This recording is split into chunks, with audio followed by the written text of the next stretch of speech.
আর কেউ বেঁচে নাই। আমি ইমাম হুসাইন বেঁচে আছি, আর কোন পুরুষ আমাদের বেঁচে নাই। আল্লাহ নবী মুহাম্মদ রাসূলুল্লাহ সাল্লাল্লাহু আলাইহি ওয়াসাল্লামের দ্বীনকে জিন্দা করার জন্য, শরীয়তকে জিন্দা করার জন্য, কোরআনকে জিন্দা করার জন্য, ওয়াহদানিয়াতের জিন্দার জন্য, নবীর তরিকাকে প্রতিষ্ঠিত করার জন্য, হকের পক্ষে না হকের বিপক্ষে লড়াই করার জন্য কারবালার ময়দানে আশুরার দিনে ওই 10 তারিখ মুহররমে ওই দিনে সকাল থেকে যুদ্ধ আরম্ভ হয়ে যায়। যুদ্ধের আগাদে 39 জন পুরুষ শহীদ হয়ে গিয়েছে। একমাত্র ইমাম হুসাইন রাদিয়াল্লাহু তাআলা আনহু নবী কলিজার টুকরা, হুজুরের নামাজে, হুজুরের খুন, হুজুরের বিলাদ, ইমাম হুসাইন রাদিয়াল্লাহু তাআলা আনহু একা, তিনি কেবলমাত্র একা জীবিত আছেন, খেমার মধ্যে প্রবেশ করেছে। বোন যায়রা চোখ দিয়ে পানির টোসা গড়িয়ে যাচ্ছে, স্ত্রী চোখ দিয়ে পানির টোসা গড়িয়ে যাচ্ছে, জৈনুল আবেদিন চোখ দিয়ে পানির টোসাটা গড়িয়ে যাচ্ছে। কিতাবের riwayতের মধ্যে পাওয়া যায় আল্লাহর নবী, আল্লাহর রাসূলের কলিজার টুকরা ইমাম হুসাইন রাদিয়াল্লাহু তাআলা সব খেমার ব্যক্তিদের দিকে তাকিয়ে, স্ত্রী আছে, বোনেরা আছে, পরিবারের সন্তানেরা আছে, সবার দিকে তাকিয়ে বলতে থাকে, আজ আমি রওনা দিলাম, তোমাদেরকে আল্লাহ সুফরদ করে দিলাম। আর কেউ বেঁচে নাই। আমি ইমাম হুসাইন বেঁচে আছি, আর কোন পুরুষ আমাদের বেঁচে নাই। যায়নাবের চোখ দিয়ে পানির টোসা গড়িয়ে যাচ্ছে। যায়নাবের দিকে তাকিয়ে ইমাম হুসাইন রাদিয়াল্লাহু তাআলা আনহু বললেন, তুমি একটু দেখবে এদেরকে, একটু সামলাবে এদেরকে। সাকিনা ছোট মেয়ে ইমাম হুসাইন রাদিয়াল্লাহু তাআলা আনহু, ছোট বাচ্চা, আব্বা আব্বা বলে আগিয়ে আসে। সাকিনার দিকে তাকিয়ে যায়নাবকে বলতে থাকে, বোন আমার ছোট সাকিনাকে একটু দেখো, কেন আমার সাকিনা আমি ছাড়া ঘুমাতে পারে না, একটু সাকিনাকে লক্ষ্য রেখো। ছোট মেয়ে সাকিনা কাঁদে। হঠাৎ করে স্ত্রী ইমাম হুসাইন রাদিয়াল্লাহু তাআলা দিকে তাকিয়ে বলে, আপনি তো চলে যাবেন, আমাদেরকে আল্লাহ সুফরদ করে দিয়েছেন, কিন্তু আজ 3 দিন আলী আসগারের কান্নাটা বন্ধ হচ্ছে না। ছোট বাচ্চা আলী আসগার চোখে পানির টোসা, খেবার মধ্যে পানি না, আমরাও না খেয়ে আছি দীর্ঘ সময়, আমার স্তনে কোনো দুধ নাই যে পান করাবো। আপনাদের সাথে তাদের ইখতিলাফ আছে, মতানৈক্য আছে, কিন্তু ছোট্ট বাচ্চাদের সাথে তো তাদের কোনো মতানৈক্য থাকার কথা নয়। একটু যদি আপনি অনুরোধ করেন, একটু যদি আপনি বলেন, যদি ছোট্ট বাচ্চাটার জন্য ফোরাত নদী তীরের পানিটা যদি একটু পান করার সুযোগটা করে দিত। আল্লাহ নবী, আল্লাহ রাসূল সাহাবে کرام হুজুরদের সাথে আলাপ আলোচনা করে, সাহাবে کرام হুজুরদের সাথে কথাবার্তা বলে। হিজরত করার পরে হুজুর যখন মদিনাতুল মুনাওয়ারায় প্রবেশ করলেন, আল্লাহ নবী, নবী মুহাম্মদ রাসূলুল্লাহ সাল্লাল্লাহু আলাইহি ওয়াসাল্লাম লক্ষ্য করে দেখে, এই আশুরার দিনটাতে অর্থাৎ 10ই মুহররমে ইহুদিরা রোজা রাখতে থাকে, সিয়াম পালন করতে থাকে। রোজা রাখে ইহুদিরা, সিয়াম পালন করে ইহুদিরা। আল্লাহ নবী, নবী মুহাম্মদুর রাসূলুল্লাহ সাল্লাল্লাহু আলাইহি ওয়াসাল্লাম আনসারী সাহাবাদেরকে জিজ্ঞাসা করে, এরা কেন 10 তারিখে রোজা রাখে, এরা কেন আশুরা দিনটাতে সিয়ামটা পালন করে? সাহাবে کرام হুজুররা বলেন, ইয়া রাসূলুল্লাহ, ইয়া হাবিবাল্লাহ, হুজুর আজকের দিনে হযরত মুসা আলাইহিস সালামকে আমার আল্লাহ আমার মাওলা আমার পরওয়ারদিগার বেনিয়াজ আমার খোদা ফিরাউনের লশকর থেকে হেফাজত করেছিলেন। তাই আজকের দিনটাতে তারা আনন্দ করে খুশি করে আজকের দিনে তারা রোজা রাখে, সিয়ামটা পালন করে। আল্লাহ নবী সাহাবাদের দিকে তাকিয়ে বললেন, তারা যদি মুসার জন্য রোজা রাখতে পারে, তারা যদি মুসার জন্য সিয়াম পালন করতে পারে, আনন্দ করে খুশি করে তারা যদি রোজা রাখতে পারে, আমরা কেন রাখবো না? কিন্তু তাদের রোজা আর আমাদের রোজার মধ্যে একটু পার্থক্য থাকবে। তারা একদিন রোজা রাখে, আমরা একদিন নয় একের সাথে আর একটা লাগিয়ে দেব, 9, 10 কিংবা 10, 11 উম্মতে মুহাম্মাদি যদি এই দুদিন এই মুহররমে আশুরাতে যদি রোজাটা রাখতে পারে, আমার আল্লাহ পূর্ববর্তী জীবনের সব গুনাহগুলোকে ক্ষমা করে দেয়।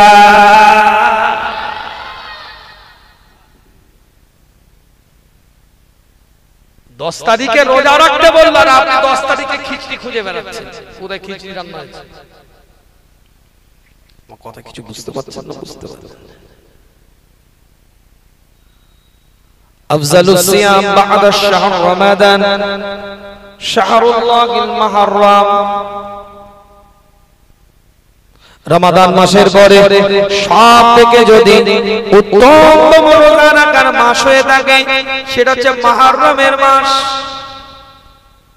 গোটা রমাদানের পরে সব থেকে যদি উত্তম রোজা রাখার দিনগুলো হয়ে থাকে সেটা আশুরার দিন হবে। কারণ প্রত্যেকটা নবী আলাইহিস সালামের জন্য এই মাসে রোজা রাখাটাকে আমার আল্লাহ আমার মাওলা আমার পরওয়ারদিগার বেনিয়াজ আমার খোদা বাধ্যতামূলক করেছিলেন। কোরআনের ওই আয়াতটা নাজিল হওয়ার পূর্বে প্রত্যেকটা নবী আলাইহিস সালামদের জন্য মুহররমের রোজা আশুরার রোজা আবশ্যক ছিল, বাধ্যতামূলক ছিল, রাখতেই হবে, না হলে গুনাহ হবে। রোজা ফরজ হয়ে গেছে, এটা নফল হয়ে গেছে। বলে হুজুর ফরজ রোজাই রাখিনি, আপনি আবার নফল রোজার গল্প শোনাতে এসেছেন। মাঠে খেলবো না, জার্সি পরে ঘুরে লাভ নেই। কথা কিছু বুঝতে পারছেন না? বুঝতে পারেন? মাঠে খেলবো না, ও বুট টুট পরে রাস্তা দিয়ে হেঁটে লাভ নেই। মাঠে এসো। অনেক দূর দিয়ে কথাটা বলছি আপনাদেরকে। আইডেন্টি কার্ডের মুসলমানের পরিচয় দিয়ে লাভ নেই, আধার কার্ডের মুসলমানের পরিচয় দিয়ে লাভ নেই, প্যান কার্ডের মুসলমানের পরিচয় দিয়ে লাভ নেই, রেশন কার্ডের মুসলমানের পরিচয় দিয়ে লাভ নেই। ওই অনলাইন সেটআপে লেখা থাকবে, পাসপোর্টে ফর্ম ফিল আপ করতে গেলে লিখবে রিলিজিয়াস মেনশন করার সময় মুসলমান না, ও পরিচয় দিয়ে লাভ নেই। কাজে কর্মে হাঁটা চলা কথাবার্তা কার্যকলাপ ওঠা বসার মধ্যে মুসলমানিত্বের পরিচয় ফুটিয়ে তুলতে হবে। কি ভাই কথা ঠিক বলছি না? আমার মাথায় টুপিটা আছে, আমার ফেসটা একরকম লাগছে, চেহারাটা আরেক রকম লাগছে। আমি টুপিটা খুলে দিলাম, চেহারার পরিবর্তন হয়েছে না হয়নি? কথা বলে না কেন? এটা কি ব্যাপার? আমি কি আপনাদের শত্রু বলে মনে হচ্ছে নাকি? রাস্তা দেখাচ্ছে তাও রাগ হয়ে যাচ্ছে কেন? হাঁটতে হবে বলে? হেঁটে তো জান্নাতেই যাবে, অর্থগত হয়ে যাবে না তো। রাস্তা তো জান্নাতের দেখাচ্ছে, শ্বশুর বাড়ির নয়, বোনাই বাড়ির নয়, জান্নাতের রাস্তা দেখাচ্ছে। যে কথাগুলো বলছি, ও হাঁটতে হবে বলে কষ্ট হচ্ছে, হেঁটে কোথা যাবে? জান্নাতেই তো যাবে। তাহলে আমি টুপি পরেছিলাম, চেহারা একরকম ছিল, টুপিটা খুলে দিলাম, চেহারা কিন্তু আর এক রকম হয়ে গেল। এটা তাহলে বাহ্যিক ভাবে পরিবর্তন হচ্ছে। আমার গায়ে পাঞ্জাবি আছে, আমার চেহারাটা একরকম লাগছে। আবার আমার শরীরের মধ্যে যদি একটা গেঞ্জি থাকে, টি শার্ট থাকে, আমার শরীরটা আর এক রকম লাগবে। যেমন আপনার কি বলে পোশাকের মাধ্যমে যেমন দৃষ্টিভঙ্গি দেখার ক্ষেত্রে যেমন পরিবর্তন হচ্ছে বাহ্যিক দৃষ্টিভঙ্গি থেকে, ঠিক ওই রকম একটা টুপিওয়ালার আচার ব্যবহারের মধ্যে পরিবর্তন লক্ষ্য করা যাবে। একটা টুপিওয়ালা মিথ্যা বলতে পারে না, একটা দাড়িওয়ালা ধোঁকা দিতে পারে না, একটা পাঞ্জাবিওয়ালা ফেরেববাজি করতে পারে না, একটা মানুষ আপনার দাড়িওয়ালা টুপিওয়ালা জুব্বাওয়ালা সে মিথ্যা বলতে পারে না, গীবত করতে পারে না, পরচর্চা করতে পারে না, পরনিন্দা করতে পারে না, হিংসা করতে পারে না, লোভ করতে পারে না। যেমন টুপি পরা অবস্থায় চেহারার পরিবর্তন, ঠিক ওই রকম তার বাহ্যিক পরিবর্তন আল্লাহ হবে না, তার দিলের কাইফিয়াতের পরিবর্তন আসবে। টুপিও মাথায় দেয়, দাড়িও বাড়িয়ে দিয়েছে, ভাইয়ের সম্পত্তি জোর করে নিজের নামে রেকর্ড করে বসে আছে। কি মুসলমান রে বাবা! আমার কথা কিছু বুঝতে পারছেন না? বুঝতে পারেন? ধার করে ঘুরে বেড়াচ্ছে, আবার নামাজও পড়ছে। কি আমার কথাটা কি বলছি বুঝতে পারছেন না? বুঝতে পারেন? পয়সা ধার করে উমরায় চলে যাচ্ছে আর খুঁজে পাওয়া যাচ্ছে না। কি ইমানদার! কোন সমীক্ষায় মিলাবে? আমার কথাটা কি বুঝতে পারছেন না? বুঝতে পারেন? একটা মুসলমান তো মিথ্যা বলতে পারে না, যখন মিথ্যা বলছে তাহলে কি ফর্মুলায় ধরবেন আপনি? উত্তর দিতে হবে তো।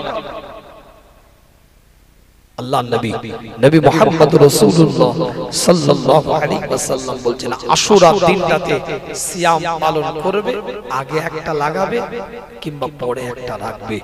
এটা আমি রাসূল, আমার সুন্নাত, আমি রাসূল এতে খুশি হই, আনন্দিত হই। জোরে বলেন সুবহানাল্লাহ। আশুরা রোজা রাখতে হবে, সিয়াম পালন করতে হবে। আল্লাহ নবী আল্লাহ রাসূল সাহাবায়ে হুজুরদের সাথে আলাপ আলোচনা করে, সাহাবায়ে হুজুরদের সাথে কথাবার্তা বলতে থাকে। এক একটা কোরআনের আয়াতকে আমার আল্লাহ, আমার মাওলা, আমার পরওয়ারদিগার বেনিয়াজ হুজুরের উপরে নাযিল করতে থাকে। আশুরা দিনটা এই 10 তারিখে রবের দরবারে একটা গুরুত্ব আছে, একটা মহত্ব আছে, একটা ফজিলত আছে, একটা নিয়ামত আছে।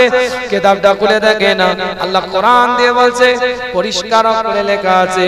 আল্লাহ পাক কোরআন দিয়ে জানিয়ে দেয়, আমি আল্লাহ, আমি মাওলা, আমি পরওয়ারদিগার, ইন্নী জাইলুন ফিল আরদি খলিফা, ক্বালু আতাজআলু ফিহা মান ইউফসিদু ফিহা ওয়া ইউশফিকু দিমাআ নাহনু নুসাব্বিহু বিহামদিকা ওয়া নুকাদ্দিসু লাক ইলা আখিরিল আয়াত। আল্লাহ কোরআন দিয়ে এলান করে দেয়, পরিষ্কার করে লেখা আছে হযরত আদম আলাইহিস সালামের শরীরটার স্ট্রাকচারটা যখন বানাচ্ছে, রবের পক্ষ থেকে এলান হয়ে যায়, নিশ্চয় আমি একজন আমার খলিফাকে প্রতিনিধিত্ব করতে চাই, আমি একটা খলিফা নিয়োগ করতে চাই, প্রতিনিধিত্ব করার জন্য আমি পাঠাতে চাই। আদম আলাইহিস সালামের স্ট্রাকচারটা আল্লাহ পাক তৈরি করলেন, 39 দিন ঘামের বর্ষণ দিলেন, একদিন আনন্দের খুশির বর্ষণ দিলেন। আদমের স্ট্রাকচারটাকে যেদিন আল্লাহ পাক তৈরি করেছিলেন সেই দিনটা আশুরার দিন ছিল। কিতাবটা খুলে দেখেন, পরিষ্কার অক্ষরে লেখা আছে আদম আলাইহিস সালামকে যেদিন শরীরটার মধ্যে রূহটা ফুঁকেছিলেন সেই দিনটা আশুরার দিন ছিল। হযরত আদম আলাইহিস সালামকে জান্নাতের মধ্যে প্রবেশ করালেন আশুরার দিনটাতে, মুহররমের 10 তারিখে। হযরত আদম আলাইহিস সালাম একা একা জান্নাতের মধ্যে ঘুরে বেড়ায়, রবের পক্ষ থেকে এলান হয়ে যায় আদম একা, আদমের সঙ্গিনীর দরকার আছে। আল্লাহ পাক অর্ডার করে দিলেন হযরত আদম আলাইহিস সালামের বাম পাজরে হাতটা দিয়ে হযরত হাওয়া আলাইহিস সালামকে সৃষ্টি করা হয়। আল্লাহ পাক যেদিন সৃষ্টি করে সেটা আশুরার দিন ছিল, মুহররমের 10 তারিখে। যেদিন জান্নাত থেকে দুনিয়াতে পাঠিয়ে দিলেন আশুরার দিন ছিল, মুহররমের 10 তারিখে। হযরত নূহ আলাইহিস সালাম একটা কিস্তি বানিয়েছিলেন, গোটা পৃথিবীর মানুষগুলোকে ওখানে প্রবেশ করাবে, গোটা পৃথিবীর রবের মাখলুকাতকে ওখানে প্রবেশ করাবে।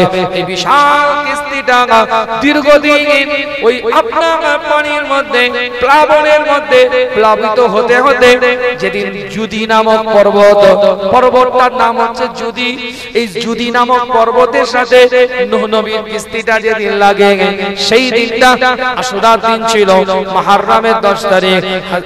হযরতে ইয়াকুব আলাইহিস সালাম কুষ্ঠ ব্যাধি থেকে আল্লাহ পাক নির্মূল করলেন আশুরার দিন, মুহররমের 10 তারিখ। হযরতে আইয়ুব আলাইহিস সালামের কুষ্ঠ ব্যাধি থেকে আল্লাহ পাক নির্মূল করলেন মুহররমের 10 তারিখ।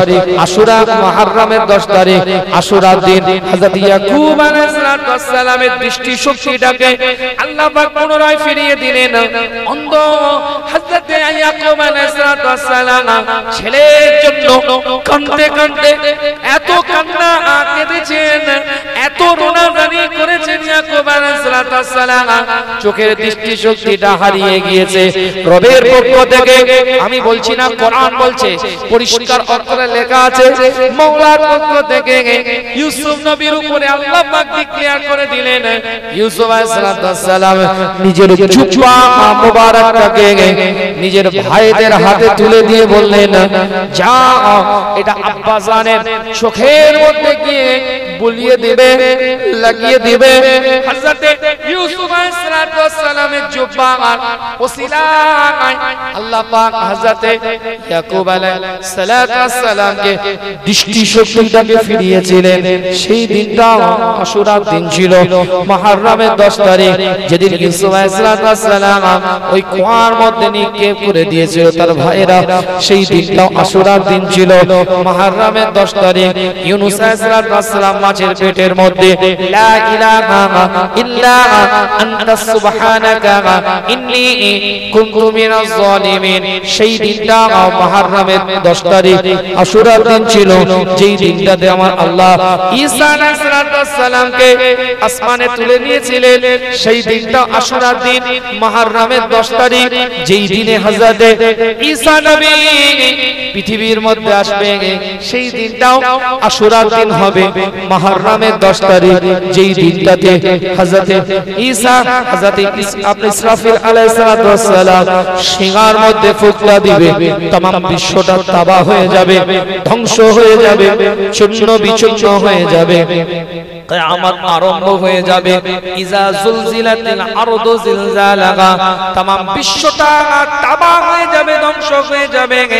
সেই দিনটা মুহররমের 10 তারিখ হবে, আশুরার দিন হবে। আল্লাহর তরফ থেকে এই দিনে तमाम পৃথিবীটাকে আল্লাহ তাবাহ করে দিবে। কিয়ামতের ময়দানে হাজার হাজার, লাখ লাখ, কোটি কোটি বান্দা বান্দি পাগলের মতো হাই নাফসি করতে থাকবে। আশুরা 10 তারিখে মালিক ইয়াউমিদ্দিন, আল্লাহ পাক বিচার দিনের মালিকের শাসনে বসবে। আশুরা 10 তারিখে, মুহররমের 10 তারিখে, আশুরার দিনে আল্লাহ পাক বিচার আরম্ভ করবেন।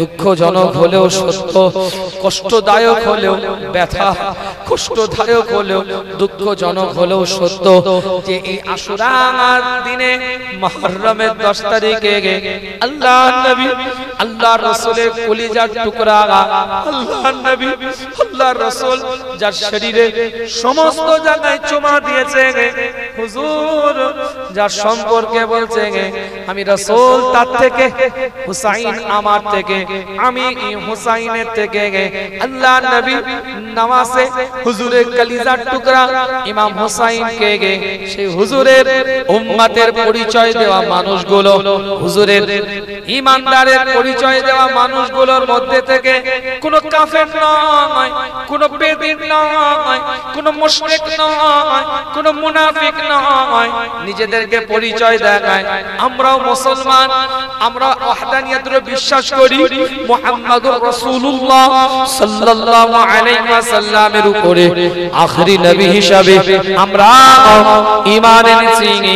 এই রকম কিছু মানুষ সেই দিনে, অর্থাৎ আশুরার দিনে, মুহররমের 10 তারিখে আল্লাহ নবী কলিজার টুকরা হুজুরের খুন, হুজুরের রক্ত, হুজুরের বিলাদ ইমাম হুসাইনকে শহীদ করে দিয়েছে। দুঃখজনক হলেও সত্য ঘটনা।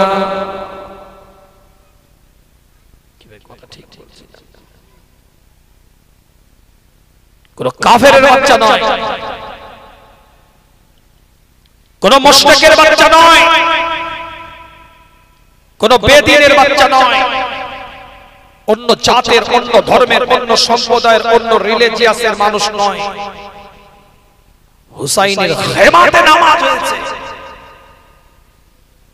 এই 7 তারিখ, আজকে যে দিনে আপনি আমি বসে আছি, এই 7 তারিখে ইমাম হুসাইন রাদিয়াল্লাহু তাআলা আনহু কারবালার প্রান্তরে আস্তে আস্তে আগিয়ে গিয়েছিলেন। আজকের দিনে আগাচ্ছেন।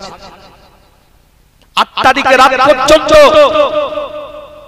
উবাইদুল্লাহ ইবনে জিয়াদের খেমার মানুষ 8 তারিখ জোহর আসর পর্যন্ত উবাইদুল্লাহ ইবনে জিয়াদের নেতৃত্বে ওই কারবালার ময়দানে ওই জায়গায় দাঁড়িয়ে তারাও ইমাম হুসাইনকে ইমাম করে হুজুরের কলিজার টুকরার পিছনে নামাজ আদায় করেছে।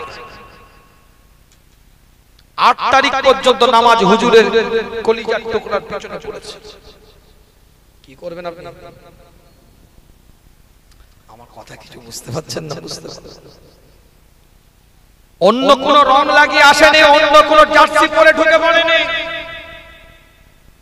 অন্য কোন আইডেন্টিটিতে আসেনি, পরিচয় নিয়ে আসেনি।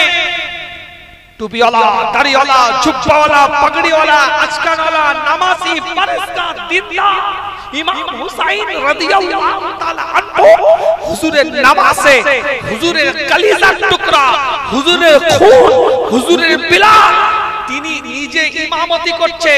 উবাইদুল্লাহ ইবনে জিয়াদ যে হুজুরের কলিজার টুকরাকে বাধা দিতে এসেছে, সে নামাজ পড়ছে।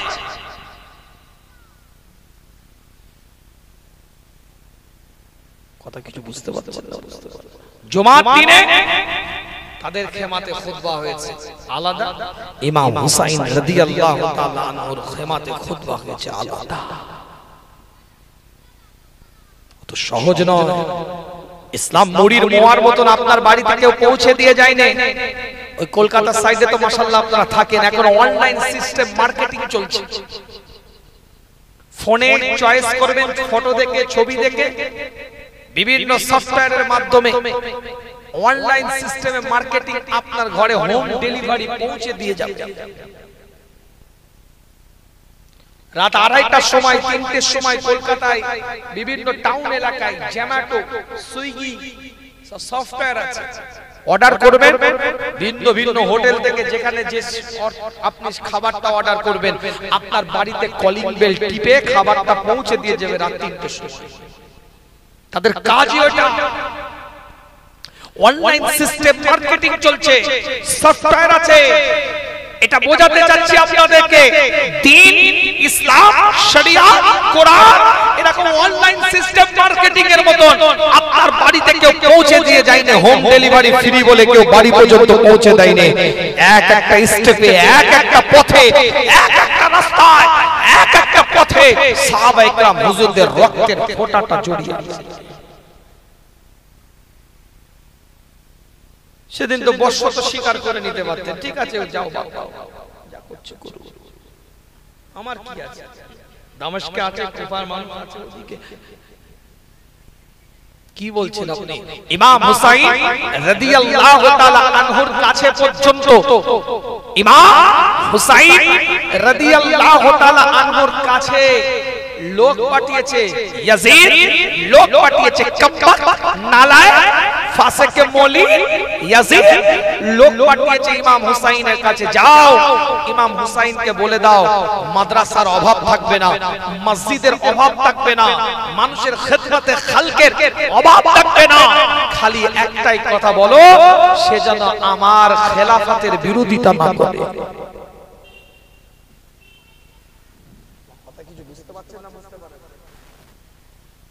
প্রস্তাব দিয়েছে ইমাম হুসাইনকে গিয়ে বলো যে আমার খেলাফতের যেন সে বিরোধিতা না করে, আমাকে রাষ্ট্রনায়ক থাকতে দেখ, আমাকে রাষ্ট্রীয়ভাবে প্রধান থাকতে দেখ, আমার রাষ্ট্রীয় অধীনস্থ সে মেনে নেক, আমার নেতৃত্বকে মান্যতা দেখ, অ্যাকসেপ্ট করুক। তার মসজিদের অভাব হবে না, মাদ্রাসার অভাব হবে না, ইদারার অভাব হবে না, কোন দান খায়রাত সাদকা, কোন গরীব এতিম অসহায় দরিদ্র কোন মানুষের অভাব হবে না। কিন্তু আমাকে নেতৃত্ব দিতে দেখ, আমাকে পরিচালনা করতে দেখ, আমাকে সাম্রাজ্যকে নেতৃত্ব দেওয়ার অধিকার দেখ, আমার খেলাফতের বিরোধিতা যেন না করে। ইমাম হুসাইন রাদিয়াল্লাহু তাআলা আনহু সেদিনে বলেছিলেন যে খেলাফতের মধ্যে, যে নেতৃত্বের মধ্যে, যে তত্ত্বাবধানে পরিচালিত হবে, সেই তত্ত্বাবধায়ক যদি শরীয়ত বিরোধী কাজ করে, দ্বীন বিরোধী কাজ করে, ইসলাম বিরোধী কাজ করে, কোরআন বিরোধী কাজ করে, মসজিদ, মাদ্রাসা, মক্তব, ইদারা, দান খায়রাতের থেকে তার বিরুদ্ধে জিহাদ করাটা উম্মতে মুহাম্মাদির জন্য ফরজ।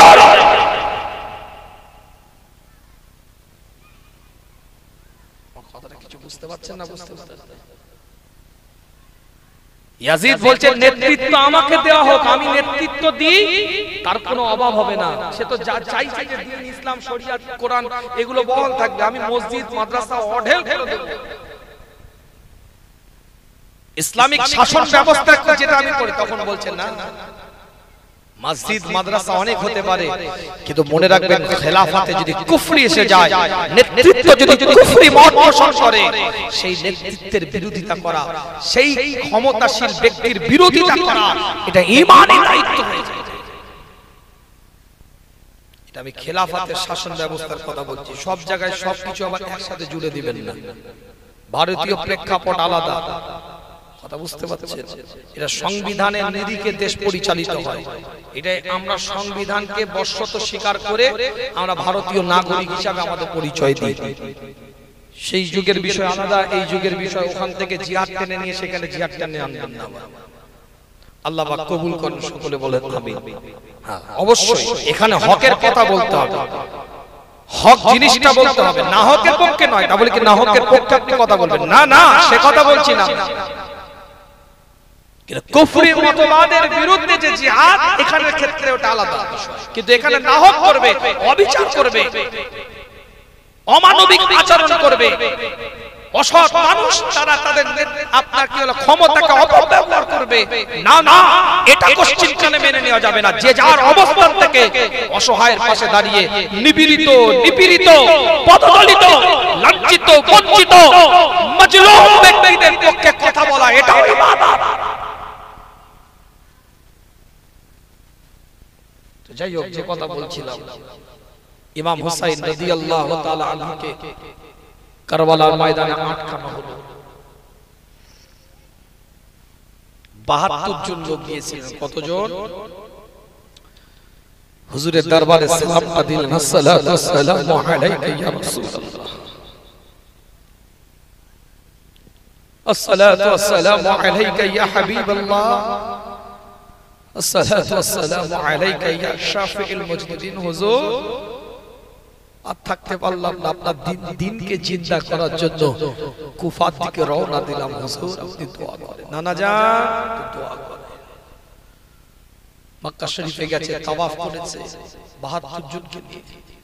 বড় বড় মস্ত বড় বড় সাহাবারা তখন হায়াতে আছে, বিজ্ঞ, দিকপাল, পণ্ডিত, সব সাহাবা সব হায়াতে আছে। তারা ইমাম হুসাইনের হাত ধরে বলছে, আপনি যাবেন না। ইমাম হুসাইন রাদিয়াল্লাহু তাআলা আনহুর হাতটা ধরে বলছে, আপনি যাবেন না। কুফার মানুষদের মনোভাব কিন্তু সব সময় এক নয়।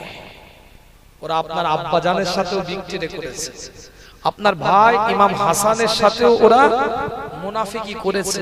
আপনি যাবেন না। বলে কেন?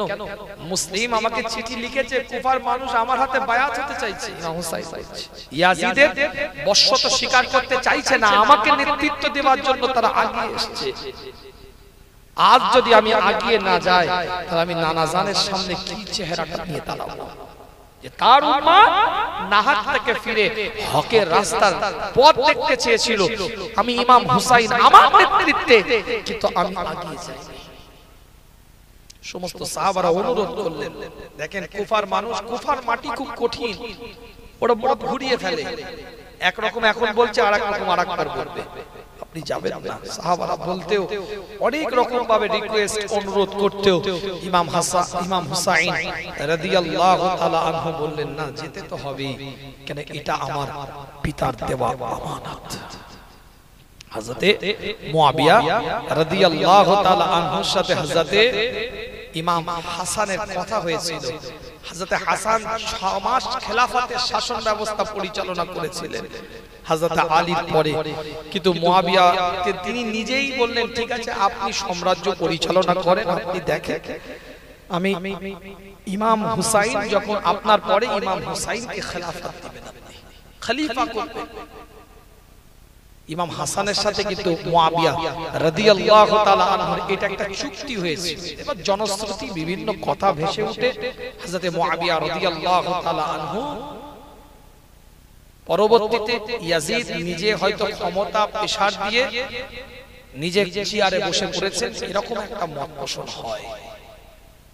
আবার অনেকে বলেন সিদ্ধান্তগত কিছু ভুল হয়ে গিয়েছে, অনেকে সিদ্ধান্তগত, তারপরে কোন সাহাবাদের সম্পর্কে আমাদের কোন কুচিন্তা করলে ঈমান চলে যাবে, ঈমান নষ্ট হবে। প্রত্যেকটা সাহাবার একটা তারকা নাই, আমরা এক জায়গায় প্রত্যেকটা সাহাবাদেরকে সমান চোখে দেখব, যাকেই ধরবেন আল্লাহ হেদায়েত নসিব করে দিবে। চলে বলুন সুবহানাল্লাহ। ইমাম হুসাইন রাদিয়াল্লাহু তাআলা টুকটুক করে আগিয়ে যাচ্ছেন, 72 জন, 40 জন পুরুষ আর 32 জন মহিলা এবং শিশু সন্তান। আল্লাহ নবী আল্লাহ রাসূলের কলিজার টুকরা ইমাম হুসাইন রাদিয়াল্লাহু তাআলা কারবালার জমিনের দিকে আগিয়ে গেলেন। আল্লাহ নবী মুহাম্মদ রাসূলুল্লাহ সাল্লাল্লাহু আলাইহি ওয়াসাল্লামের কলিজার টুকরা হুজুরের নামাজে, হুজুরের খুন, হুজুরের বিলাদ ইমাম হুসাইন রাদিয়াল্লাহু তাআলা কারবালা জমিনে যখন আগাচ্ছে, যুদ্ধ করার নিয়তে নয়, কোন রকম কিছু ফিতনা ফাসাদ লিপ্ত হবে এই চিন্তা ভাবনা নিয়ে নয়, শুধুমাত্র কুফার মধ্যে যাবে, কুফার মানুষ যদি তার বায়াত নেয় তিনি বায়াত করবে, আর যদি বায়াত না নেন তাহলে তিনি আবার মদিনাতুল মুনাওয়ারার মধ্যে ফিরে চলে আসবে। রাস্তার মধ্যে আপনার ওই কুফার বুকে কারবালা নামক জায়গায় ইমাম হুসাইন রাদিয়াল্লাহু তাআলা আনহুকে আটকে দেওয়া হয়, বাধা দিয়ে দেওয়া হয়। ইমাম হুসাইন রাদিয়াল্লাহু তাআলা আনহু তিনটে প্রস্তাব দিলেন, আমাকে এখান থেকে ইয়াজিদের সামনে আপনারা নিয়ে চলেন, আমাদেরকে আটকে রাখবেন না, বাধা দিবেন না, আমরা ইয়াজিদের কাছে যে ইয়াজিদের সামনে সরাসরি বসে আমি কথা বলতে চাই। আর দ্বিতীয় নাম্বার, যদি আপনারা আমাকে ইয়াজিদের কাছে না নিয়ে যান, আমাকে মদিনাতুল মুনাওয়ারায় ফিরে যেতে দেন। তৃতীয় নাম্বার তিনি আবার বললেন, যদি মদিনাতুল মুনাওয়ারায় ফিরে যদি আপনি না যেতে দেন আপনারা, তাহলে আমাদেরকে যে কোনো একটা অন্য জায়গায় আপনারা নিয়ে যান, কিন্তু এই জায়গায় আটকে রেখে আপনারা আমাদেরকে কষ্ট দিবেন না। কত সুন্দর কথা। আটকাচ্ছেন কেন? বাচ্চা শিশু আছে, মেয়েরা আছে, কষ্ট। আপনি আমাদেরকে নিয়ে চলেন, ইয়াজিদের সামনে গিয়ে আমি কথা বলবো তার সাথে। আর যদি মনে হয় না নিয়ে যাব না, উবাইদুল্লাহ ইবনে জিয়াদকে বলছে, শিমারকে বলছে, বড় বড় নেতা ইয়াজিদের নেতৃত্ব দিচ্ছে, তাহলে আমাকে মদিনাতুল মুনাওয়ারায় ফিরে যেতে দিন। এরপরেও যদি মনে হয় না মদিনাতুল মুনাওয়ারায় ফিরে যেতে দেওয়া যাবে না, তাহলে অন্য কোথাও ফিরে যেতে দেন, এখানে কেন আটকে রেখে কষ্ট দিচ্ছে? এটা তো কোনো মানে হয় না। ইয়াজিদ বাহিনী প্রায় 6 থেকে 10,000 সৈনিক পাঠিয়ে দিল। মোট কজন? 72 জন, তার মধ্যে 40 জন পুরুষ, 32 জন মহিলা শিশু। যুদ্ধের ময়দানে কেউ কি শিশুদেরকে মহিলাদেরকে নিয়ে যায়? এই কথাটা তো ভুল। অনেকে বলে ৭২ জনকে নিয়ে চললেন ইমাম হুসাইন কারবালার ময়দানে যুদ্ধ করিতে। না না, ভুল কথা। যুদ্ধ করতে যায়নি। যুদ্ধ করতে গেলে কেউ পুরো মহিলাদেরকে আর শিশুদেরকে নিয়ে কেউ যুদ্ধ করতে যাবে না। কুফাতে যাচ্ছিলেন, কুফার মানুষ, দামেস্কের মানুষ তানার বায়াত হবেন, সেই জন্য তিনি আগিয়ে গিয়েছিলেন। কিতাবের রিওয়ায়াতের মধ্যে এসেছে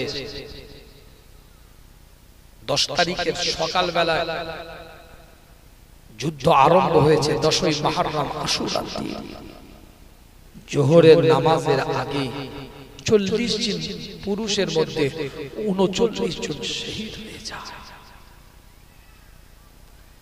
আল্লাহ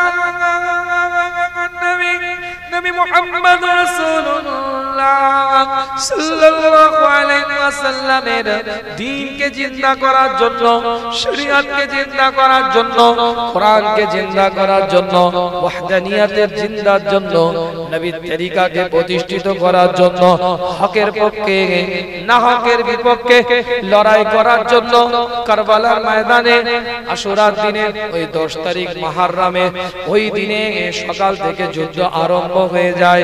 যুদ্ধের আগাদে 39 জন পুরুষ শহীদ হয়ে গিয়েছে।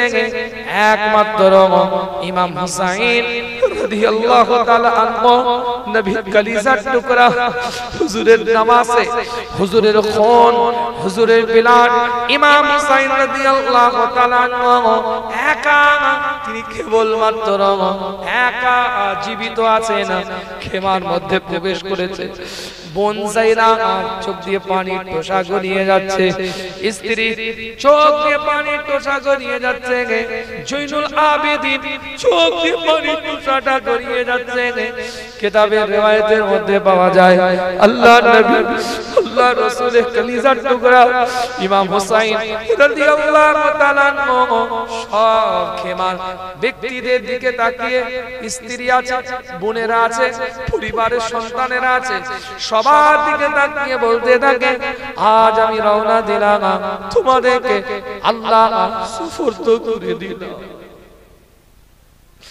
আর কেউ বেঁচে নাই, আমি ইমাম হুসাইন বেঁচে আছি, আর কোন পুরুষ আমাদের বেঁচে নাই। যায়নাবের চোখ দিয়ে পানির টোসা গড়িয়ে যাচ্ছে। যায়নাবের দিকে তাকিয়ে ইমাম হুসাইন রাদিয়াল্লাহু তাআলা আনহু বললেন, তুমি একটু দেখবে এদেরকে, একটু সামলাবে এদেরকে। সাকিনা ছোট মেয়ে ইমাম হুসাইন রাদিয়াল্লাহু তাআলা আনহু, ছোট বাচ্চা, আব্বা আব্বা বলে আগিয়ে আসে। সাকিনার দিকে তাকিয়ে যায়নাবকে বলতে থাকে, বোন আমার ছোট্ট সাকিনাকে একটু দেখো, কেন আমার সাকিনা আমি ছাড়া ঘুমাতে পারে না, একটু সাকিনাকে লক্ষ্য রেখো। ছোট্ট মেয়ে সাকিনা কাঁদে। হঠাৎ করে স্ত্রী ইমাম হুসাইন রাদিয়াল্লাহু তাআলা দিকে তাকিয়ে বলে, আপনি তো চলে যাবেন, আমাদেরকে আল্লাহ সুফরদ করে দিয়েছেন, কিন্তু আজ 3 দিন আলী আসগারের কান্নাটা বন্ধ হচ্ছে না। ছোট বাচ্চা আলী আসগার চোখে পানির টোসা, খেবার মধ্যে পানি না, আমরাও না খেয়ে আছি দীর্ঘ সময়, আমার স্তনে কোনো দুধ নাই যে পান করাবো। আপনাদের সাথে তাদের ইখতিলাফ আছে, মতনৈক্য আছে, কিন্তু ছোট্ট বাচ্চাদের সাথে তো তাদের কোনো মতনৈক্য থাকার কথা নয়। একটু যদি আপনি অনুরোধ করেন, একটু যদি আপনি বলেন, যদি ছোট্ট বাচ্চাটার জন্য ফোরাত নদী তীরের পানিটা যদি একটু পান করার সুযোগটা করে দিত।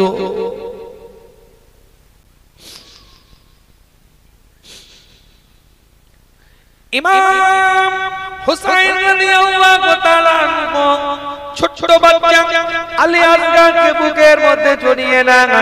খেমার ভিতর থেকে বাইরে বেরিয়ে আসে উবাইদুল্লাহ ইবনে জিয়াদের নেতৃত্বে সৈন্য, সীমারের নেতৃত্বে সৈন্য, তাদের দিকে লক্ষ্য করে হযরত ইমাম হুসাইন রাদিয়াল্লাহু তাআলা ছোট বাচ্চা আলী আসগরকে উঁচু করে এইভাবে হাতে করে তুলে ধরে বলে, এই দেখো এটা তোমাদের নবীর খুন, এই দেখো এটা তোমাদের মুস্তাফার খুন, এই দেখো এটা তোমাদের সরকারে কায়নাতের খুন, মদিনাতুল দুলালের খুন, ইমামুল মুরসালিনের খুন, ইমামুল হুদার খুন।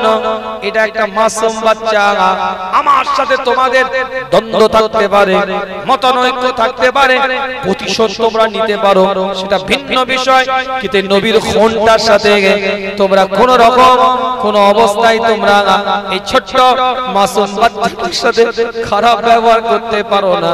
এই বাচ্চাটার জন্য একটু ফোরাত নদীর পানিটাকে উন্মুক্ত করে দাও, আমরা একটু নিতে চাই।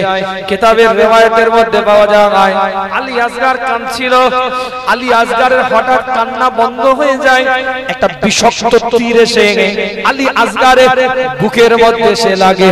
ছোট্ট বাচ্চা রক্তাক্ত অবস্থায় ইমাম হুসাইনের কলিজার মধ্যে, ইমাম হুসাইনের গোটা গা রক্ত ভেসে যাচ্ছে।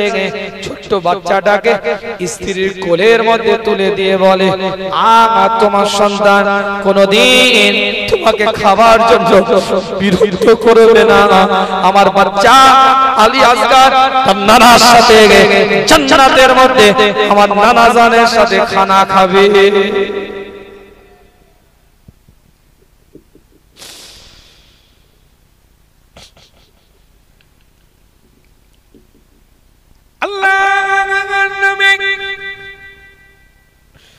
নবী মুহাম্মদ রাসূলুল্লাহ সাল্লাল্লাহু আলাইহি ওয়াসাল্লামের কলিজার টুকরা ইমাম হুসাইন রাদিয়াল্লাহু তাআলা উলাঙ্গা তলোয়ারটা নিয়ে বেরিয়ে বললেন, কঠোরভাবে যুদ্ধ করছেন, একা মোকাবেলা করছে, নবীর খুন একা মোকাবেলা করে, মুস্তাফার খুন একা মোকাবেলা করে।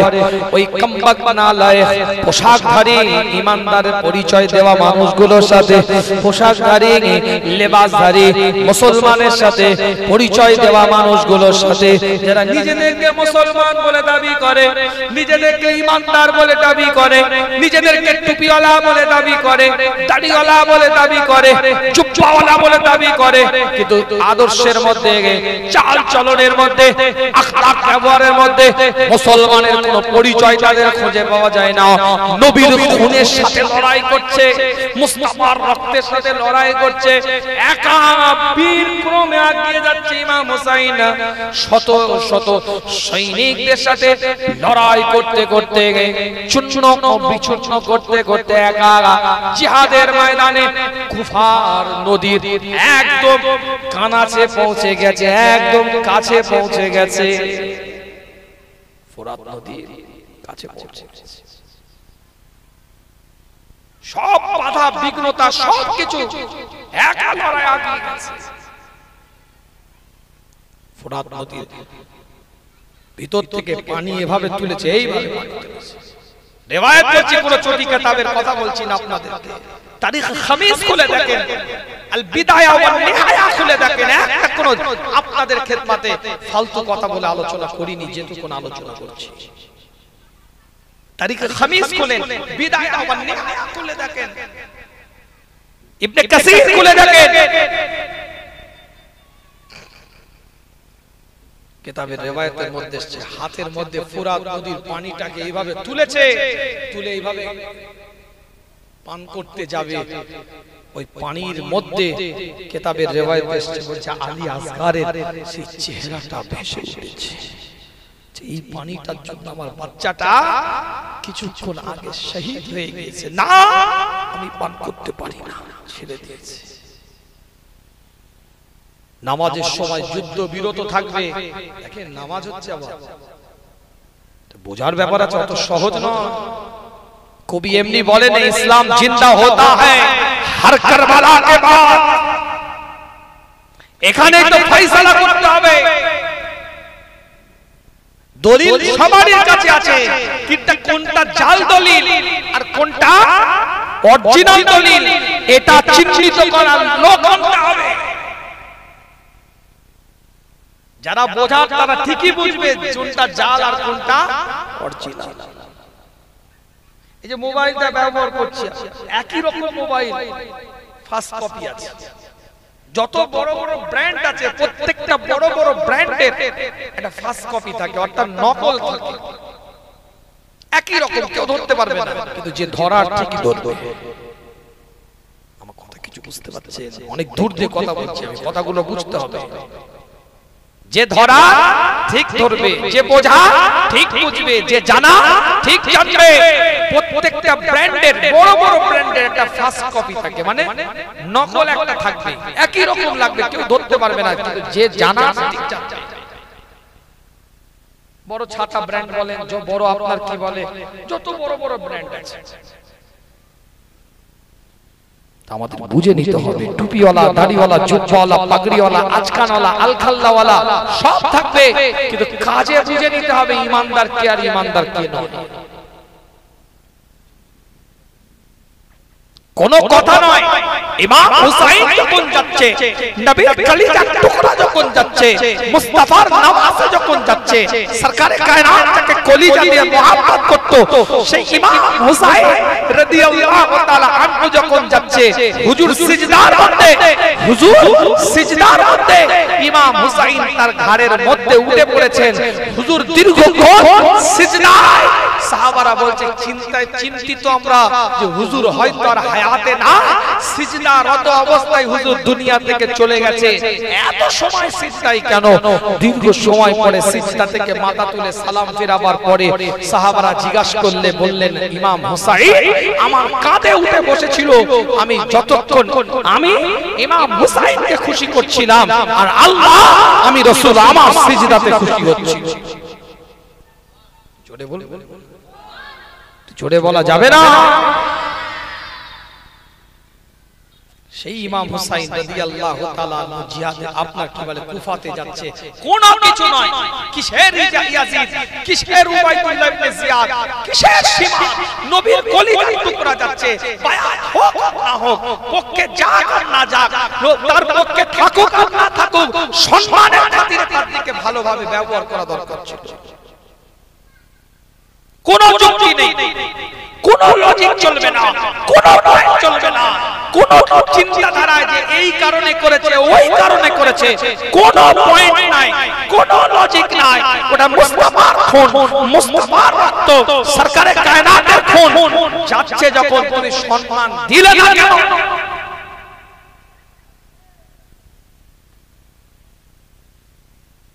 কথা কিছু বুঝতে পারছেন না? বুঝতে পারেন?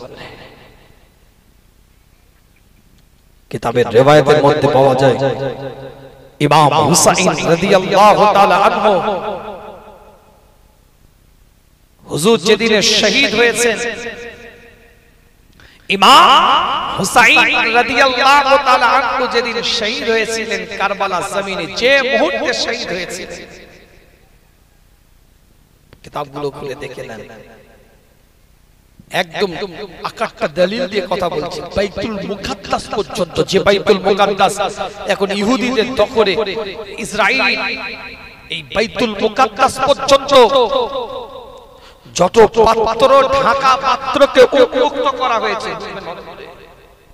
ইমাম হাইসামি বলছে, ইমাম তাবরানী বলছে, এ তোমার মতন ছোটি কিতাবওয়ালা মৌলভী সাহেব নয়, ইমাম হাইসামি, ইমাম তাবরানী তারা রিওয়ায়াত করছে, যেদিন ইমাম হুসাইন রাদিয়াল্লাহু তাআলা আনহু শহীদ হয়েছেন, দুনিয়া থেকে বিদায় নিয়ে চলে গেছেন, সেই দিনে পৃথিবীর বুকে যে জায়গায় যত ঢাকা দেওয়া পাত্র কিংবা কোন পাথরকে একটা জায়গা থেকে আরেক জায়গায় স্থানান্তর করেছে, কোন চাপা জায়গা, ঢাকা দেওয়া জায়গা, এই ঢাকা দেওয়া পাত্র, যেমন হাড়িতে সেনি দিয়ে ঢাকা দেন না, পাত্রকে একটা প্লেট দিয়ে ঢাকা দেন না, এক জায়গায় ইট আছে তার নিচটা ঢাকা থাকে না, এক জায়গায় পাথর আছে তার নিচটা ঢাকা থাকে না।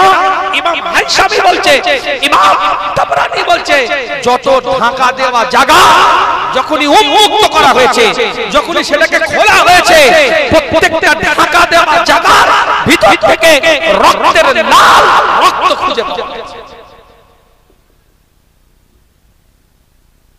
কে বলছে? छोटी किताब पढ़ने वाला मौलवी साहब नहीं, इमाम हाइशामी बोलছে, इमाम तबरानी बोलছে। अरे रसूलेर कलिजार टुकड़ा उम्मे सलमा दिके ताकिয়ে বললেন, এ উম্মে সালমা এই মাটিটা রেখে দাও। কে বলছে? হুজুর বলছে। হাদিস কোন ছোটি কিতাবের গল্প নয়, অনেক বড় ব্যাখ্যা, সময় স্বল্পতা, বাড়াবো না, আলোচনা পড়ে আছে এদিকে আলোচনাটা। এই মাটিটা রেখে দাও। যেদিন দেখবে মাটিটা লাল হয়ে গেছে সেদিন মনে রাখবে আমার ইমাম হুসাইন আর দুনিয়াতে নাই। এটা জিবরাইল কারবালার ময়দান থেকে এই মাটিটাকে নিয়ে এসে আমাকে দিয়ে গেছে। উম্মে সালমা ঘুম থেকে উঠে দেখছে মাটিটা লাল, জিজ্ঞাসা করেছে, খবর নিয়েছে, রাসূলের কলিজার টুকরা ইমাম হুসাইন আর দুনিয়াতে নাই।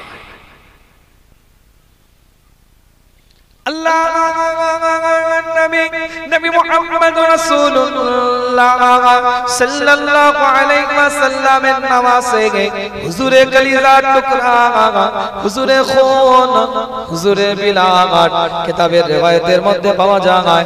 হঠাৎ করে খেমার মধ্যে ঘুম থেকে উঠে বসে আছে সাকিনা, বসে আছে। যায়েনব দেখে বলতে থাকে, কাঁদছো কেন? কি হয়েছে ভাই একটু বলো।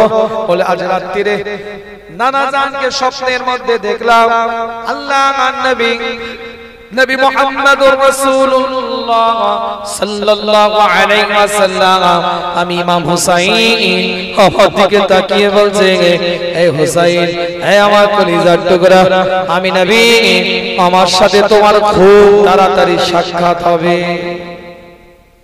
স্বপ্ন দেখিয়ে দিয়েছে। এই চলে আসো, চলে আয়।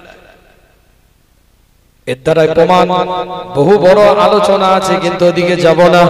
এর দ্বারাই প্রমাণ হচ্ছে ইমাম হুসাইন রাদিয়াল্লাহু তাআলা আনহু সরটাকে কাটিয়ে দিলেন, মস্তক মোবারকটাকে কাটিয়ে দিলেন, কিন্তু বাতিলের কাছে মাথা নত করলেন না, না হকের কাছে বশত স্বীকার করলেন না, না হকের কাছে নিজেকে নুইয়ে দিলেন না, হকের উপরে দাঁড়িয়ে মাথা উঁচু করে মাথা কাটাতে প্রস্তুত হয়ে গেলেন, কিন্তু বাতিলের কাছে মাথা নত করলেন না।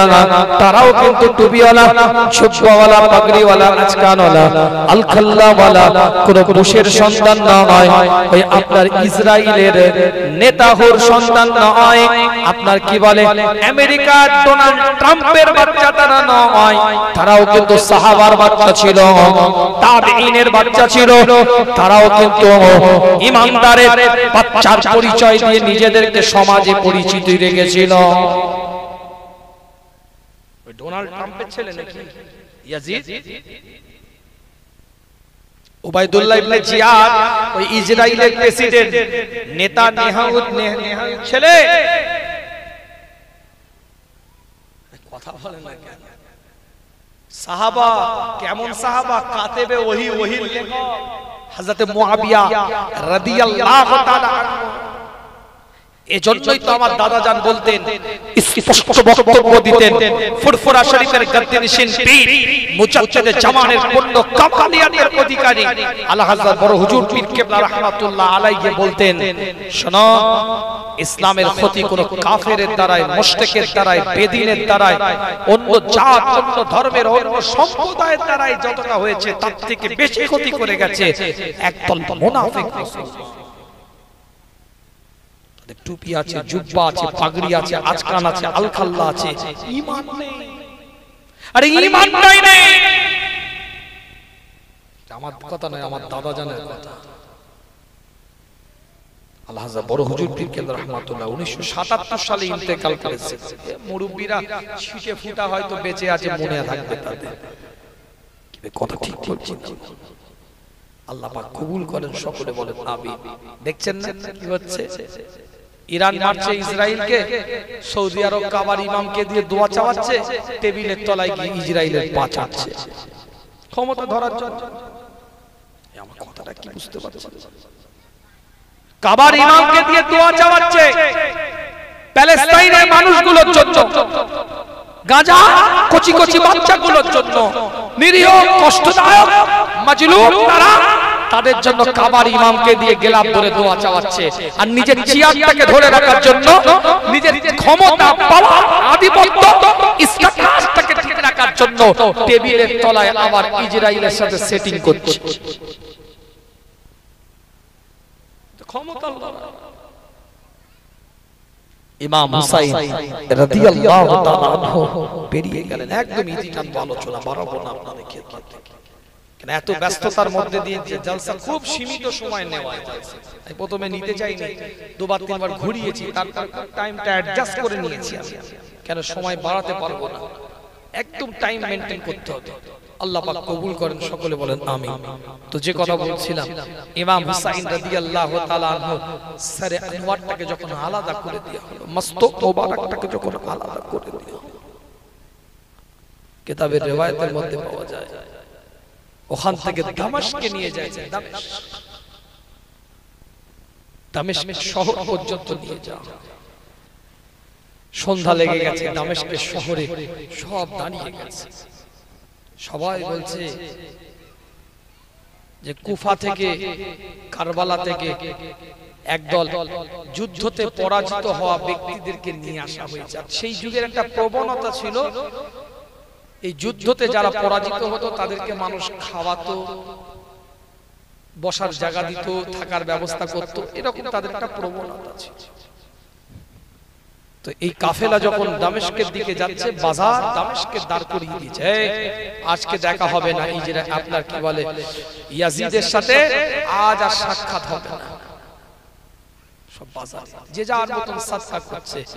হযরত যায়েনাব রাদিয়াল্লাহু তাআলা বুরখা পরিত অবস্থায় আওয়াজ দিয়ে বললেন, কেউ সাদকা করবে না, কেউ সাদকা করবে না, এরা নবীর খুন, নবীর রক্ত, নবীর বিলাদ, মুস্তাফার খুন, কেউ সাদকা করবে না। সাদকা নেওয়া আমাদের জন্য হারাম, আমরা সাদকা নিতে পারবো না। যাও। একজন মহিলা, বয়স্ক মেয়ে টুকটুক করে এসে কিছু খাবার নিয়ে আসছে, খাবারটা তুলে দিয়েছে। আরে সাদকা, না না সাদকা না, আমি এমনি দিচ্ছি, এমনি খান, আমরা সাদকার নিয়তে খাওয়াচ্ছি না, সবাই খাচ্ছে। কিতাবের riwayতের মধ্যে পাওয়া যায়, হযরত যায়েনাব বলে, কে মা, আপনি কে? আল্লাহ নবী আল্লাহ রাসূলের কলিজার টুকরি হযরত যায়েনাবের দিকে লক্ষ্য করে দামেস্কের শহরের ওই বৃদ্ধা মহিলাটা বলতে থাকে, আমি এক সময় একদিন দীর্ঘ সময় ধরে হযরত ফাতেমা তুজ-জোহরা রাদিয়াল্লাহু তাআলা আনহার কাছে খাদেমার কাজ করতাম। যায়েনাবকে বলছে, ফাতেমা রাদিয়াল্লাহু তাআলা আনহার মেয়েকে বলছে।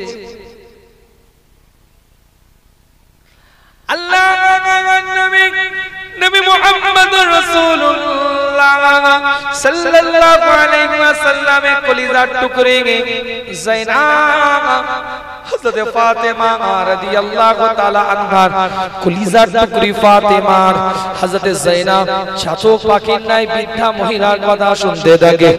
জিজ্ঞাসা করে, আপনি এখানে কেন, এই জায়গায় কেন? বলে, আমি এই জায়গায় ফাতিমার কথায় এসে অবস্থান করেছি। ছোট্ট যায়েনাবের দিকে তাকিয়ে, সাকিনার দিকে তাকিয়ে আস্তে আস্তে কথা বলতে আরম্ভ করে।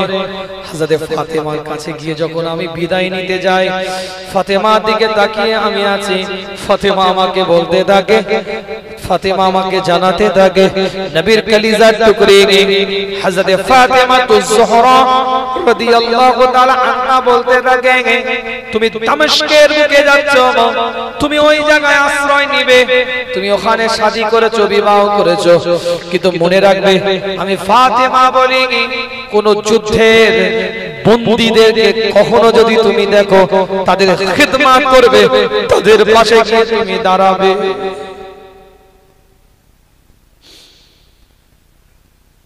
হযরত যায়েনাবের দিকে লক্ষ্য করে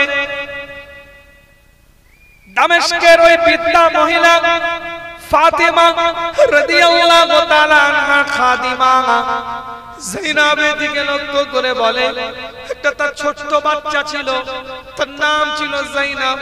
আমি তাকে কোলে করে মানুষ করেছি, আমি তাকে আস্তে আস্তে বড় করেছি, আমার কোলে সে মানুষ হয়েছে।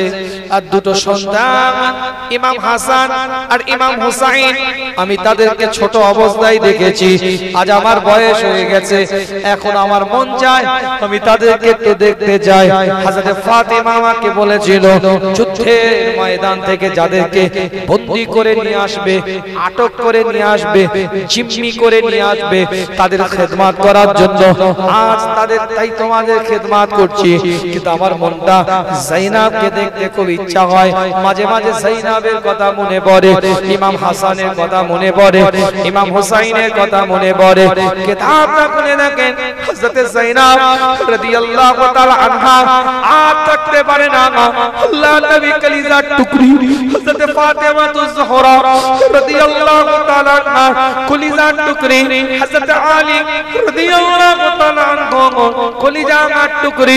হযরত জাইনাব আর থাকতে পারে না, নিজের চেহারা থেকে, নিজের মুখমণ্ডল থেকে নিকাবটাকে হটিয়ে দেয়, পর্দাটাকে আস্তে করে সরিয়ে দিয়ে আড়াল করে ওই মহিলার দিকে তাকিয়ে বলতে থাকে, এই দেখো যে আপনার জাইনাবের কথা তুমি বলছিলে যে দেখতে মন চায়, আমি হচ্ছে সেই জাইনাব। আর ইমাম হুসাইন রাদিয়াল্লাহু তাআলা আনহুর সরে আনোয়ারটার দিকে লক্ষ্য করে বলে, ওই দেখো ওই জায়গায় এই প্লেটের মধ্যে যে একটা সর রাখা আছে, একটা মস্তক মোবারক রাখা আছে, একটা মাথা যে রাখা আছে দেখতে পাচ্ছ, ওটা অন্য কেউ নয়, ওটা রাসূলের কলিজার টুকরা ইমাম হুসাইনের সরে আনোয়ার ওই প্লেটের মধ্যে রাখা আছে। উবাইদুল্লাহ ইবনে জিয়াদের নেতৃত্বে সীমারের আঘাতে আমার ভাই আজকে শহীদ হয়ে গিয়েছে, ওটা ইমাম হুসাইন। আর আমি জাইনাব তোমার সামনে দাঁড়িয়ে আছি। জোরে বলবেন না, কোন জায়গা থেকে আল্লাহ কোথায় নিয়ে গেছে, বিরাট ঘটনা। আমি ওইদিকে যাব না। আল্লাহ আমাদের সকলকে কবুল করেন, সকলে বলেন আমিন। নীতিমালা তৈরি করেন, উসুল তৈরি করেন, আদর্শকে মানান। আশুরা মানাচ্ছে, মানাবার মতন মানান, দ্বীনকে চিন্তা করার জন্য, শরীয়তকে চিন্তা করার জন্য, কোরআনকে চিন্তা করার জন্য, আল্লাহ আল্লাহ রাসূলের আদর্শকে প্রতিষ্ঠিত করার জন্য, নবীর তরিকা, নবীর সুন্নাতকে প্রতিষ্ঠিত করার জন্য তারা নিজেদের জানকে জান মনে করেন, রক্তকে রক্ত মনে করেন, সন্তানকে সন্তান মনে করেন, বিলিয়ে দিয়েছে।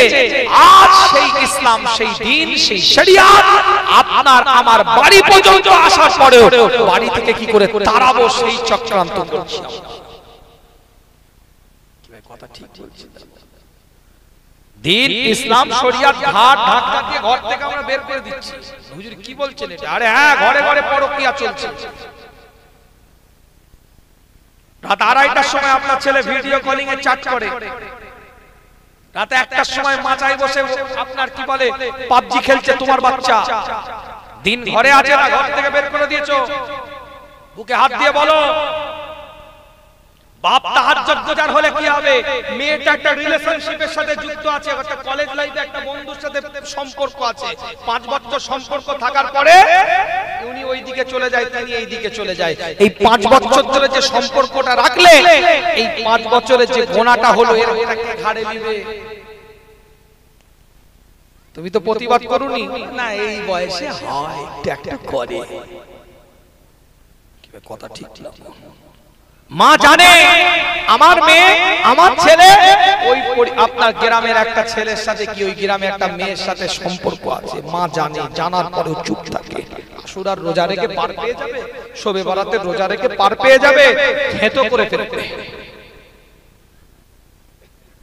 কথা কিছু বুঝতে পারছেন না? বুঝতে পারেন না?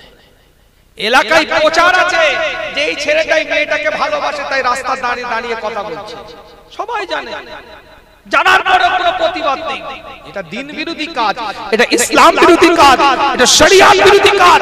জানার পরেও কোনো মন্তব্য নেই, কোনো ওপিনিয়ন নেই, কোনো কমেন্ট নেই। একগাল দাঁড়িয়ে রেখে নামাজ পড়তে যায়, টুপি পরে আসে, চায়ের দোকানে বসে গিবত করে। একদিন জিন্দা হয়ে যাবে।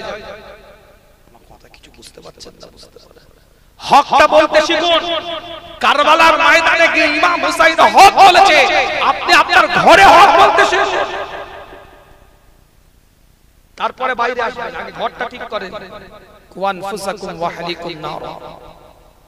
এই তুই আমার ছেলে কেন ফজরের নামাজ পড়িস না, এক চড় ঘর থেকে বেরো। বলতে পারবে? বাপ হয়ে এই হক কথাটা বলতে পারবেন? বুক তো পিট পিট করছে। ছড় আপনি কি মারবেন, ঘুরিয়ে ঘুষি না মেরে দেন? কথা ঠিক বলছি না?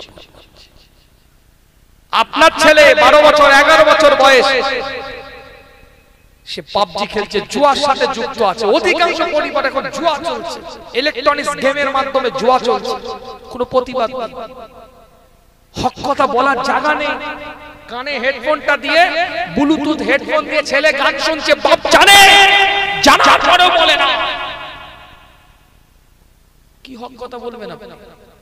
কি প্রতিবাদ করবেন? ঘর থেকে প্রতিবাদ করা শুরু করবেন। কি কথা ঠিক বলছি না? আপনার মেয়ে এই পর্দা কর, এটা বলেন, এই পর্দা পুশিদা কর, নিজের আব্বুকে হেফাজত কর, শরিয়াত অনুযায়ী যেভাবে চলতে হয় সেভাবে চল, এটা বাপ হিসাবে বলার দায়িত্ব আছে না? না হক কথা না, না হক কথা? হক কথাটা কোথা থেকে শুরু করতে হবে? নিজের বাড়ি থেকে শুরু করে, পরিবেশ তৈরি করেন। একটা পরিবার আল্লাহর ওলি হয়ে যাবে, নিয়ামতের দ্বারাই আমার আল্লাহ পরিপূর্ণ করে দিবে। জোরে বলেন না সুবহান। জোরে বলবেন না? আর একটু চিৎকার দিয়ে বলা যাবে না? কলিজা দিয়ে বলা যাবে না? আমার কথায় রাগ করলেন, কষ্ট পেলেন? জীবনের নীতিমালা তৈরি করেন। মুহররম একদম নিট ক্লিন থেকে আলোচনা শুরু করেছিলাম, কতটা মনে আছে বলতে পারবো না। আপনার 1447 সাল সূচনা, কি করে আরবি ক্যালেন্ডারের সূচনা হলো, কিভাবে মাস হলো, এবং এই মুহররমে কি ঘটেছে হালকা কাজ দিয়ে, যেহেতু ইমাম হুসাইন রাদিয়াল্লাহু তাআলা আনহুর একটা দুঃখজনক বিষয় ঘটনা ঘটে গিয়েছে, প্রসঙ্গক্রমে কিছু আলোচনা করলাম। এর দ্বারাই শিক্ষা নিতে হবে, আমাদের রাস্তা কোন দিকে হবে, পথ কোন দিকে হবে, রুট কোন দিকে হবে, হকের পক্ষে না হকের বিপক্ষে। আল্লাহ আমাদের সকলকে কবুল করেন, সকলে বলেন আমিন। আসেন সকলে রাসূলের সামনে দাঁড়িয়ে একটু সালাতুস সালাম পাঠ করে ছোট্ট করে দোয়া করে আপনাদের খিদমত থেকে বিদায় নেব। পীরজাদা ভাই আসবে, আলোচনা করবে ইনশাআল্লাহ। ইয়া নবী সালাম